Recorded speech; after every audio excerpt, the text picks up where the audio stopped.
this for a moment. There's 415 national parks. Help me out here. Name one. Name one, not Jamestown, not Yorktown. Yosemite. Perfect. Name one. Oh, I'm sorry? Yellowstone? Yellowstone. They probably have some bricks there, so that's still good. Yeah, you're good. That's good. Have you guys ever been to the Grand Canyon? Yeah. Who's been to the Grand Canyon? Okay, but you know what the Grand Canyon is, even if you haven't been there, right? Okay, so here's my plan.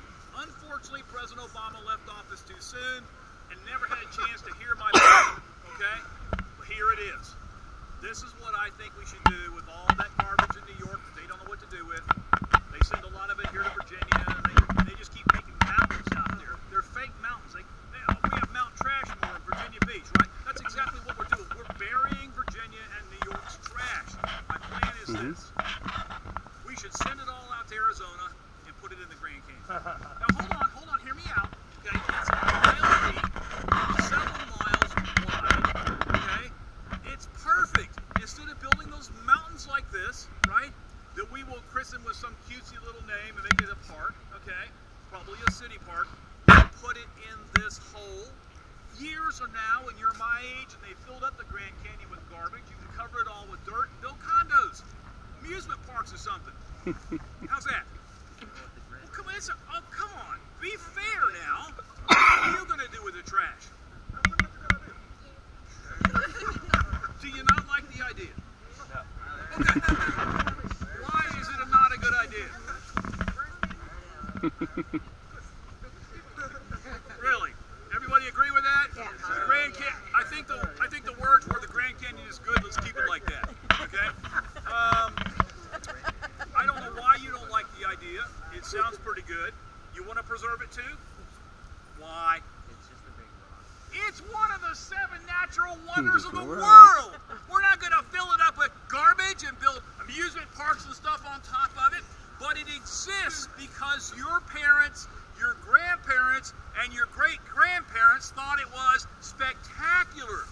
The Grand Canyon is where they send all the rangers to school. I'd never been to the Grand Canyon. I'm a Floridian. I come from Pensacola. I'd never seen that. I got off the bus with everybody else and I went, OMG, it's huge. I was stunned. Everybody else behind me all were sitting there going, that's why we're not going to fill it with garbage. Well, okay, I understand that. There are others. There's all these 415 national parks are spectacular. I got it. Yellowstone, he already mentioned it. They got, Yogi Bear and Boo Boo and stuff. And this is all, isn't that right? Boo Boo? The fact is, they are preserved by your ancestors because they are amazing places. Now, you're sitting here in a national park. We have one bear who got lost in North Carolina and meandered up this way, okay? We have no geysers like Old Faithful, okay? There's no huge canyons in the ground. There's no gigantic mountains. Look, you see one? Of course not. Why is this a national park? We know what the others are, the Everglades stuff. I got that. Why is this a national park? Some would argue that point. Most people up north think it all started up there, okay? But yeah, it's where English America starts. You see, it's really ironic, isn't it? It's a matter of perspective. You see, everybody makes a big deal about this. It's the first permanent English settlement down the road in our sister, Jamestown. Got it. But it's not the oldest. It's the first permanent English settlement. You guys down in St. Augustine started that 200 years earlier. Santa Fe and St. Augustine argue about who's the oldest. I think it's like 1547, actually. Right? Why are they making a big deal of it here? Because along with that came the roots of representative government, right? And a host of other things that you've already figured out having visited Jamestown. Here, though, we don't have 104 million boys that come and starve. No one does that here at Yorktown. You're going to leap ahead 160 years. Instead of the English coming, you got the British leaving. It is the last major battle of the American Revolution, and that's why you're here. This battle determines what Florida looks like, what Disney World looks like. That's right. Florida is up for grabs as a consequence of how this battle turns out.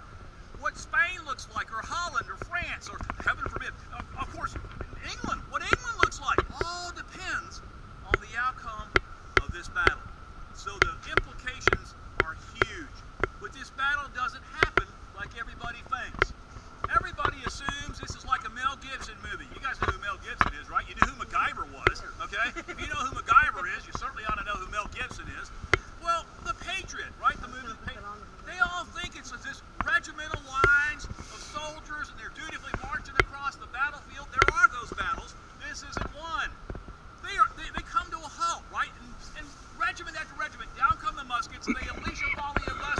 into the opposing force.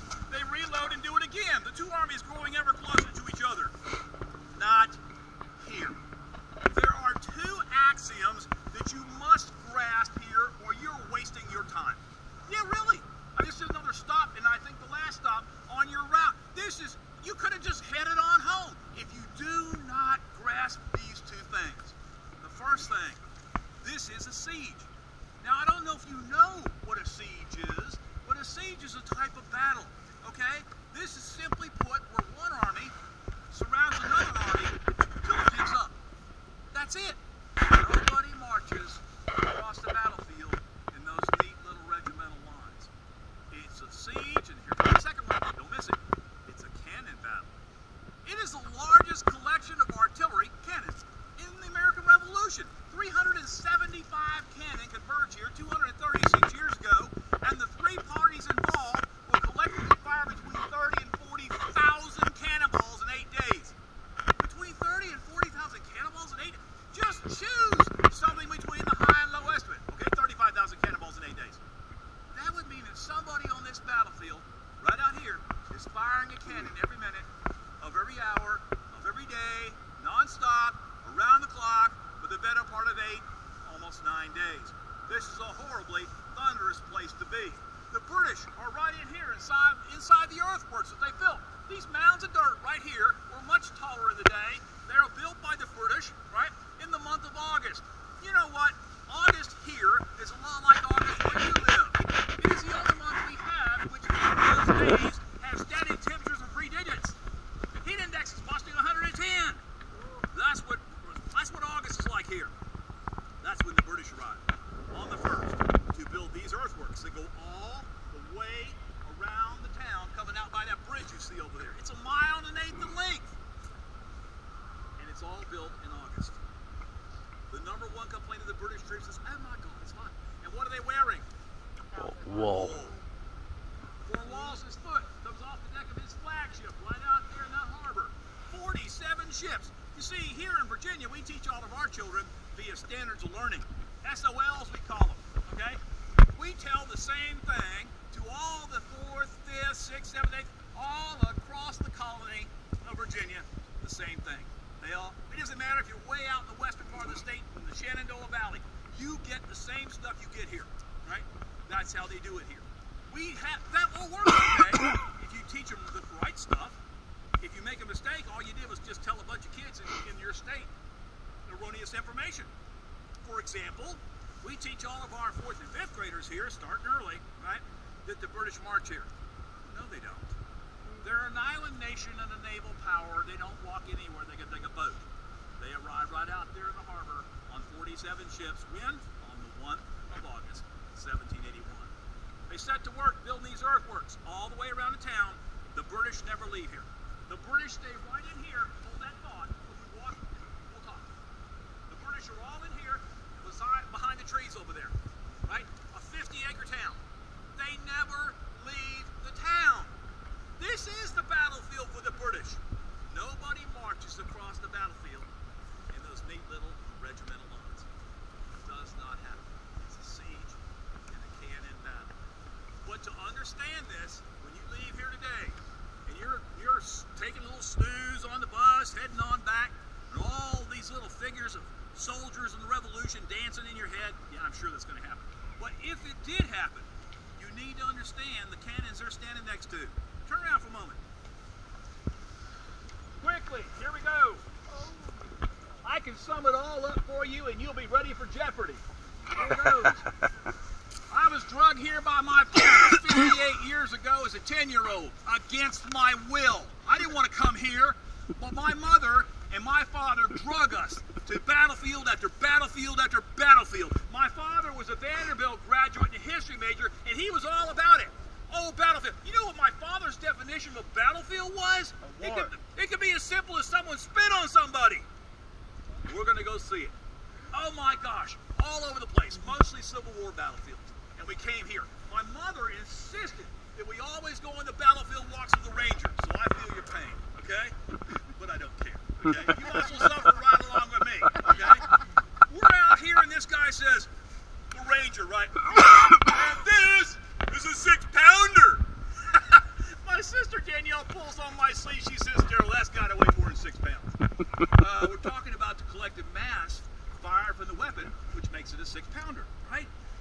majority of all the artillery that Lord Cornwallis, the British commander, has at his disposal here at Jamestown in 1781 is made up of 6-pounders.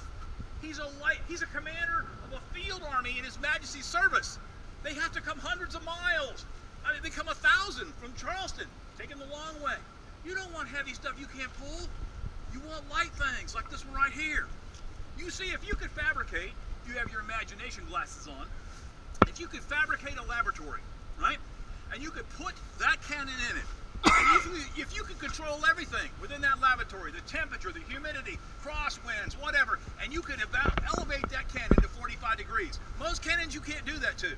They're not designed to shoot up in the air. They're designed to shoot at things down here on the ground. But if you could elevate it to 45 degrees in your special little laboratory in your mind, and you could fire that cannonball will go at the very most a mile. Why am I not profoundly wasting your time? Why are you not heading to the bus right now? You need to get this. If it fires a mile, where are the Americans are shooting at? Out there at the tree line. How far is that? 1.1 miles. Well then, that means the British can't hit them. It's almost like they knew. So this is a boring battle. No one can hit anybody. No.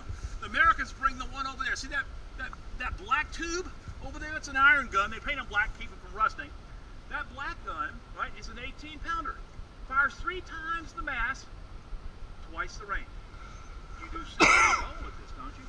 If the Americans are 1.1 miles away with a 2-mile range gun, the British can't hit them, but they can pummel the British holed up cozily in this little town all day long.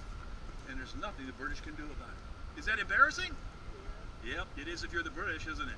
Do the French bring guns? Yes, they do. Here's one, right here. Oh, shit. It's 24-pound revolver. Just this part right here. This part. Got a roll? Weighs 3 tons. Good That guy. hurls a solid 24-pound iron cannonball 850 to 1,000 miles an hour. 3 miles. Okay, my generation, being old, right, we love graphics, okay? Let me just paint this for you. Here's the town where you are, okay? Here behind the trees, 8,300 British Hessian Ansbach and Bayreuth soldiers, all held up in this town with short-range artillery. Out here in the countryside, 18,000 American and French troops with long-range artillery. 9 October, 1781, boom! And the British fire back. Boom! Now, Cornwallis, the British commander, is understandably discouraged because he cannot reach out and nag his neighbor. What is he to do? His cannons don't fire far enough and they don't have enough energy. What can he possibly do? Well, he disobeyed orders when he came here in the first place.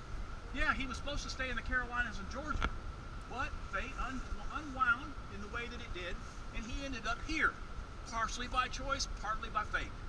He came here to meet with a guy who was already here commanding 5,000 British soldiers in Petersburg. But by the time he gets here, this general has passed away. He dies. General William Phillips. Well, when he gets there, there's still no problem because the second in command has taken over. But it's Benedict Arnold. You guys know who Benedict Arnold is? Yeah. So when Cornwallis finds out that His Majesty's Army of Virginia is in the hands of a traitor, he says, you know what, I don't think so. Mrs. Arnold says he's packing back to New York and absorbs General Phillips' army. That's how Cornwallis got here in the first place. You would be saluting the British flag today if Lord Cornwallis had not disobeyed orders. You take this for granted every day. Your parents give you orders, your teachers give you orders, and you think you know more than they do. I know this because I used to be you, okay? And so we all collectively think that we got the score, okay? Let me tell you something. Think back. Every time that you think you know that something that your parents and your teachers don't know, remember, you would be part of Great Britain today had Lord Cornwallis not thought that way. If he had stayed in the Carolinas when he was told, we would be parts of the British Empire. It's huge. It's a siege, and it's a cannon battle. By the way, you're in the British earthworks right now, but I need you to see, and I'll tell you what, I'll give you a challenge, okay? There are 2 little forts off in this distance, and we're going to walk over there, okay? These 2 forts are called redoubts. Redoubt if you prefer. Doesn't make any difference. You see, there are 19 of them that Lord Cornwallis orders built when he has these earthworks built all the way around the town. 19 out in the distance, little forts that are his first line of defense. Well, 2 of those forts are very famous, one in particular. But for the longest time, when the Americans took those forts, we could never figure out really how they did it. Oh, there were maps. The maps are very good. And you look at the map and you're thinking, this just doesn't make sense. Let's see if you can figure it out. I can tell you right now, 4th graders did. Let's go see. Come on. We're standing in a gap. It wasn't a gap back during the Revolutionary War. There's the earthworks turning going all the way around the town like I was mentioning to you, right? This was connected to that over there. But the problem is that history becomes bits and pieces of other history. And so, not that one is more relevant than another, it's just that if you go changing things, even though it's a collage, for all intents and purposes, you eliminate, you erase bits of other history. So this was connected right here in 1781, but in 1862, you've leapt ahead 80 years, right? The Civil War is going on right here. So the Confederates occupied the town, used these British earthworks. They're already here. There's no reason to reinvent the wheel, right? They would draw towards Williamsburg in 1862, and McClellan moves in, and McClellan's forces stay here until 1866. I've been on this planet. This is what I've arrived at, okay? Nothing is as it appears to be. You turn on the news, you watch something in the headlines, and you're going, what? But, you know, after you watch it for a little bit, right, and you see the other dimensions that are behind it, you go, well, that's unfortunate, but I understand how that happened. It's almost always that way. On the news, they want you to keep watching, right? Your viewership, right? It doesn't matter what, something on the internet. You're going to come across this stuff all the time, things that snag your attention. So everything is not always as it appears. Anyone, though, believe that that is not a white flag? Of course not. No one here refutes that's a white flag, right? They are the colonel's colors for the French in October 1781. Now you gotta be saying, wait a minute, you mean the French colors 236 years ago was a white flag? The colonel's colors here in October was, but it's not what it appears to be. If you get up close to it, it's a white square, not a rectangle, right, as was typical today. It has a much darker white cross stitched on it and 3 gold fleur-de-lis in the upper left-hand corner. That's what you would have seen on the battlefield all those years ago. And then invariably someone says, well, why don't you just put the French flag up? We recognize that. Well, that would be the Republic flag, and no, because that's 2 generations later. This is what you would have seen. If you look closely across behind the cars, you'll maybe be able to spot a couple of blue flags with a white star on it. They don't pop, so it's a little difficult to see. They would be the American line. Well, what's with this white flag right here at this fort? That is the famous readout number 9. And I'll explain why it's significant in a moment, but it is a British outer defense. The white flag should not be there for the moment. So picture a British flag, much like that one right there. If you look over to the left, there's a car park, and then again, if you look, you'll see oak trees further to the left and water. You can see out behind those trees. If you're not seeing water underneath the trees, you're looking in the wrong place. You see, if you look at the water and look a little bit to the left, you'll see another fort sticking out. That is the very, very famous readout number 10.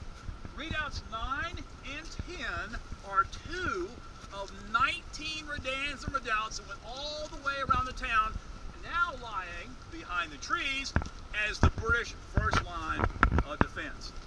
You see, there's the outer defensive line, that's the redoubts, and the inner defensive line that we're standing in. So it's a ring around a ring, okay? Here's the magic of Yorktown, aside from the cannon battle that it was. For reasons we do not know, before this battle ever begins, Lord Cornwallis orders the abandoning of 16 of the 19 little forts like Redoubt 9. Why does he do this? We don't know. The man goes to his deathbed 23 years later in India, never having said why he abandons his outer defenses, keeping only the inner defensive line right here and 3 other redoubts. Redoubt 10, Redoubt 9, and the Welsh Fusiliers redoubt by the Coleman Bridge on the other side of town. That's the only 3 he keeps. Well, there's this 22-year-old here watching him abandon all these earthworks. That is the Marquis de Lafayette. He commands an autonomous division, Williamsburg. He sees Cornwallis abandon the outer defenses and he says, game changer. Writes off a note to Washington and gets it going. Washington's still 111 miles away. He's not even here when the British abandon their outer defenses. Again, we have no idea Lafayette sends Washington this message. Washington jets one back and it says, "Your Lordship, whatever you do not attack the parish of York because it's a trap." Well, now, come on. Unless Washington has drones flying around out here somewhere, how can he possibly know from 111 miles away that it's a trap? Because anything else is profoundly stupid. It makes no sense to abandon your outer defenses when there's no enemy in front of you. Well, Lafayette gets this message. He says, a trap. He sends out scouts. They reconnoiter the countryside and report back. There's not a redcoat to be seen. It's not a trap. All the Americans and the French have to do are show up at the end of September 1781 with their long-range cannons, roll them into those abandoned British outer defenses, point them this way, and open fire on the 9th of October. Here come the thousands of cannonballs ripping into town, thousands of short-range knives frantically firing out. There's your 30 to 40,000 cannonballs. How does it play out? You knew before you came out here how it played out. I mean, you know what the end result of this battle is. That's not a problem. I'm supposed to just tell you the few things that you may not know, okay? We'll do it on the way over to Redoubt 10, because I still gave you a challenge. I should explain that and give you time to think about it. There is a famous battle on the night of the 14th of October. So, quickly, let me explain. You see, cannon battles don't happen like we think. You think a cannon battle would be like my cannon against your cannon. You grab your cannon, drag it out here on the battlefield, you throw iron at me, I'll throw iron at you, whichever one of us is still standing at the end of the day wins, right? It isn't that way. If you're head up with another cannon in this cannon battle, what would you see? You'd see a hole and spinning in the wheels. That's hard to see, let alone hit with another cannon. But what if you could take your target cannon and turn it sideways? What if you could turn it in profile? Use 3 times the cross-section sideways than it is head-on or tail-on. This French doctrine, the French are right over here, the masters of artillery, right? Their doctrine is to fire like this. You fire an enfilade. You don't fire head up. You fire crossways across the battlefield at cannons that are sideways to you. So the French over there would be firing their cannons towards where we're standing right now, and all their British cannons up on top of the earthworks firing out that way to the trees where the Americans are. The Americans are supposed to fire around the bend over there, and all cannons sideways to them, you fire an enfilade. Here's the only rub. To do this and do it effectively, the cannon you're shooting at can't be more than about 0.6 miles away.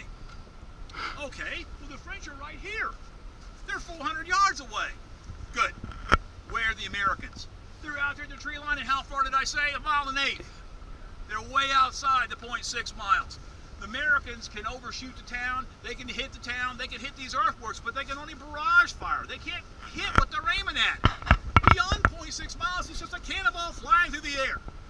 Only the French are close enough to execute enfilade perfectly. But you don't have this, you only have this. You have to bring the American guns closer. In order to do that, though, you're going to have to take these 2, Redoubts 9 and 10 from the British. Remember, they kept them when they abandoned the others. So, you could ask them nicely, but they're probably not going to comply. Washington convenes a council of war on how they're going to do this. He's looking for a volunteer. There's one guy out there going, pick me, pick me, I'll do it. He says, Lafayette, what do you got? He says, one moment, your lordship.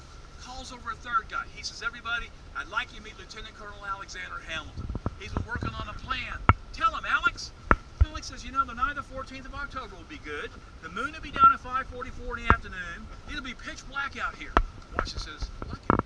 What else you got? He says, we should use the Rhode Island Light Infantry. Man, those guys are good. He says, I got it. They're the best there is. What else? He says, we need to have them fix bayonets only and not charge their weapons. The French think this is the silliest thing they've ever heard. You're going to send these guys with guns they can't shoot against the best army in the world. That's insane. Hamilton says stealth has got to be our ally. If someone trips in the dark and accidentally discharges his musket, it'll give the whole thing away. There'll be no element of surprise. No, bayonets only. Washington says, if the French fleet's going to leave, we'll be on our own. Make it happen. On the night of the 14th of October, 400 of the Rhode Island Light Infantry, led by Major Gemont, Alexander Hamilton, and the Marquis de Lafayette, will take Redoubt 10 by the oak trees over there in about 10 minutes. They lose 9 soldiers. Up goes the Stars and Stripes and invigorates the rest of the army. The French were supposed to take Redoubt number 9. They're tardy. Do they still have tardiness? If you're late to school? Yeah, okay, anyway, that used to be horrible when I was a kid, right? Well, the French are 35 minutes late taking that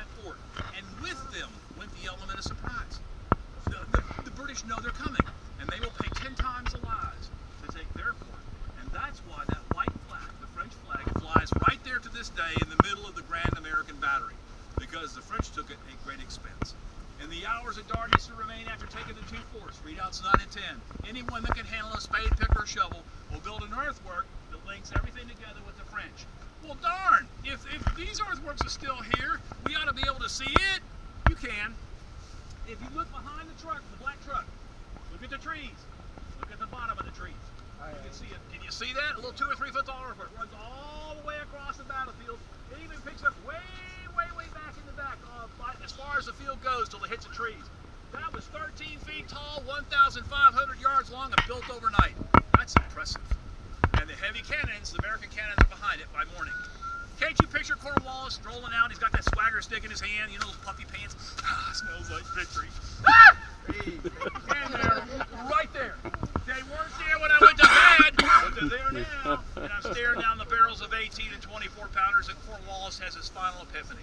He will indeed try to escape, to get out of this trap by crossing the relatively small York River and marching north. But that is unfortunately discouraged by a storm. It appears just at that moment when his boats, with 1,800 in it, are crossing the river. I have lived here 16 years. I've seen storms like that, I don't know, half a dozen times. It's not that it doesn't happen, but it has to happen here, right, on the 17th of October at 1:40 in the morning, when the British forces are trying to cross the river. You have any idea statistically, you guys had statistics yet? Do you have any idea statistically what the odds are of that storm occurring at that particular point in history? It's like being struck by lightning right now. Again and again and again and again, or winning the lottery over and over and over. It's not pick 6, it's pick 60. And it happens right here. Realizing escape is not an option, 11-year-old boy appears on the road right down here, about 100 more meters down.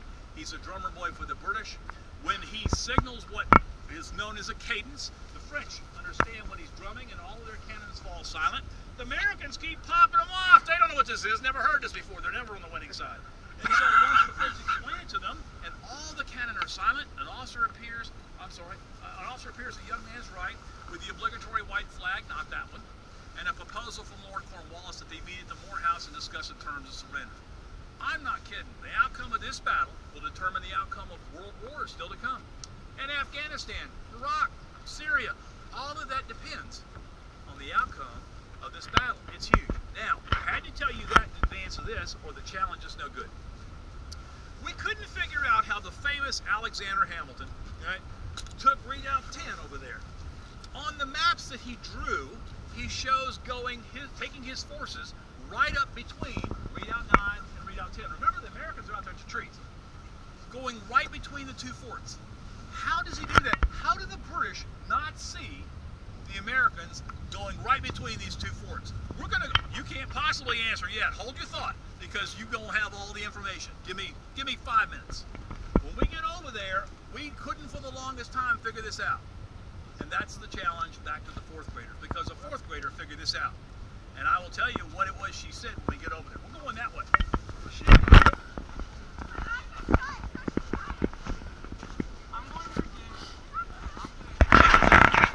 Fortunes of War maps, and we show the kids where they happen to be. So by kids, what am I talking about? I'm talking about 4th and 5th grade. Okay, you got that?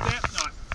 So we're sitting out here and we're explaining that the map showed back all those years ago that Alexander Hamilton came from the south, right, from the trees way out there behind that black SUV and the other cars behind it, came straight up this way and was never seen by Redoubt 9 that would have about 120 British soldiers in it over here, and Redoubt 10 over here, which had about 70. Came right between them at night. Now I admit, it's at night, okay, so maybe and they did choose a moonless night to do this attack, so okay, that's working in favor of the British. So here goes.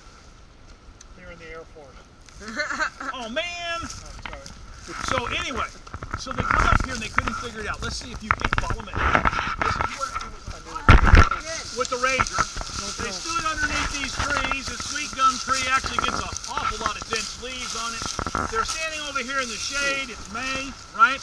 And they're almost out of school. They're explaining it to this group of 4th graders. And this one girl says, okay, let me make sure I got this right. Alexander Hamilton comes from that direction. Yes, that's true. And he comes right through here, and he attacks Redoubt 10 from the rear. Yes, that's true. And she says, so let's see. So Redoubt 9 is over here. Where's Redoubt 10? Yeah. And it's right up there, but you can't see it. Yes. You see, this was farmland.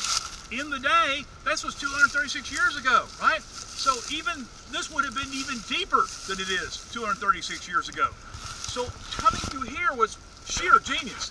And then they attacked Redoubt 10 at the top of this hill. Some of you are tall enough, or over here, you could probably see it. But you couldn't when you're down here. So it's just incredibly amazing that was a choice. But it took a fourth grader after, what, 60 years to figure this out? When she realized that she couldn't see either fort. You can barely see 9 sticking up over the ridge over here. So if you came through here at night, right, 8:10, 8:30 in the evening, October 14th, they would not have seen you because you couldn't even see them. So when they attacked Redoubt 10, they went right up this dirt, which is the same dirt you'll be walking on, the same one that Alexander Hamilton did. So let's go up and That's not fair. 2003. Well, during Hurricane Isabel, 1 year before Ivan down there in Florida, we lost about 15 feet on the other side of the cliff here, just washed away. So by the time it was gone. That's the very famous Redoubt number 10, Alexander Hamilton, the Marquis de Lafayette. So that's stunning. If there was a way to keep it, we certainly would. But that's the way it goes. 150 feet up on the bluff.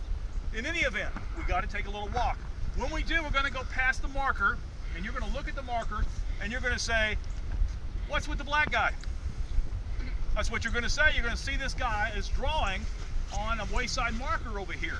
Now, there were no black people in the American Revolution, right? Careful.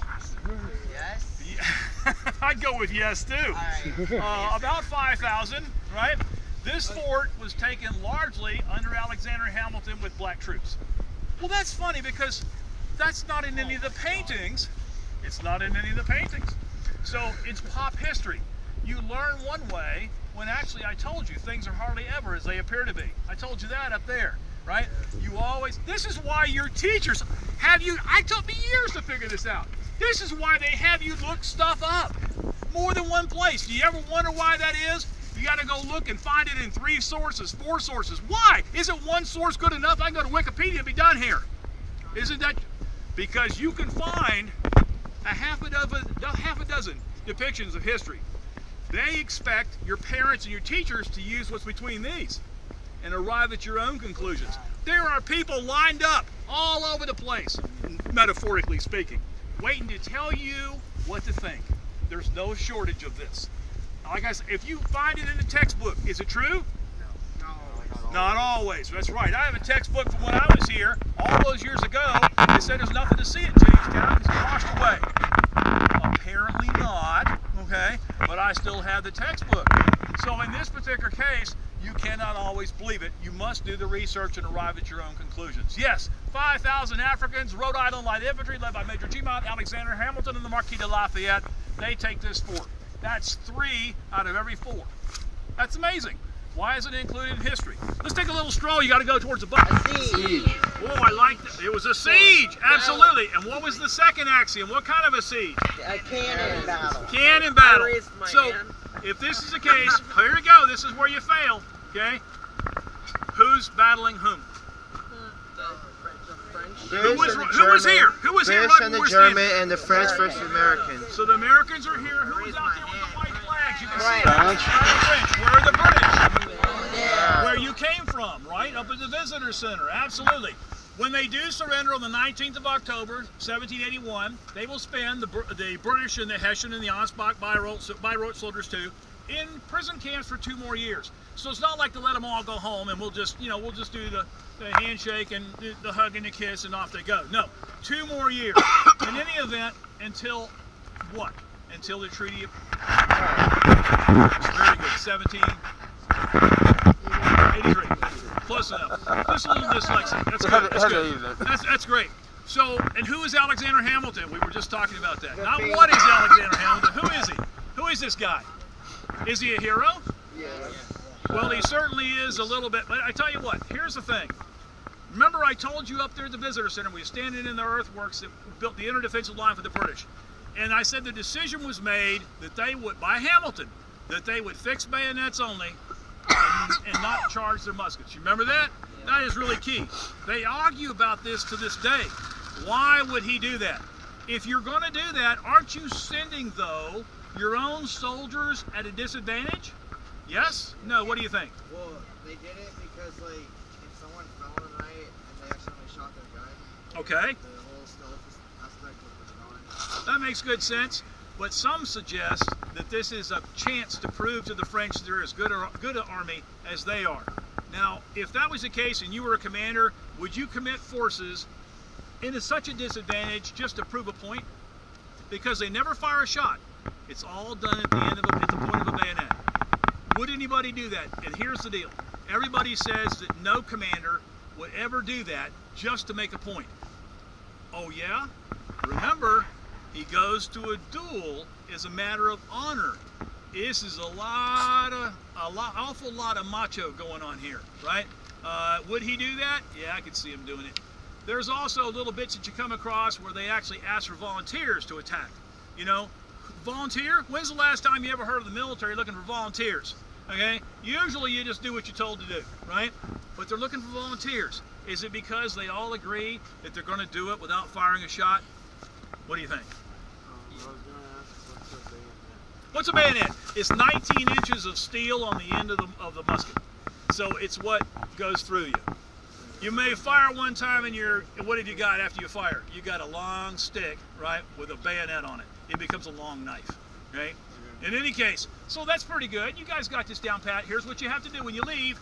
You're going to turn and go to the right up there, okay? And when you do, are you a driver? Yes, sir. He's going to take you right past that defensive line I was telling you about that they built overnight. Remember that I said was 13 feet tall, 1,500 yards long? It's only about this tall now. But from that vantage point, if you saw it enough, you'll be able to look to the right and look to the left, and you'll see perfectly the second parallel, all blending in with the French, and it'll all become crystal clear to you. Guaranteed. If not, you can come back next year. We'll go through it again.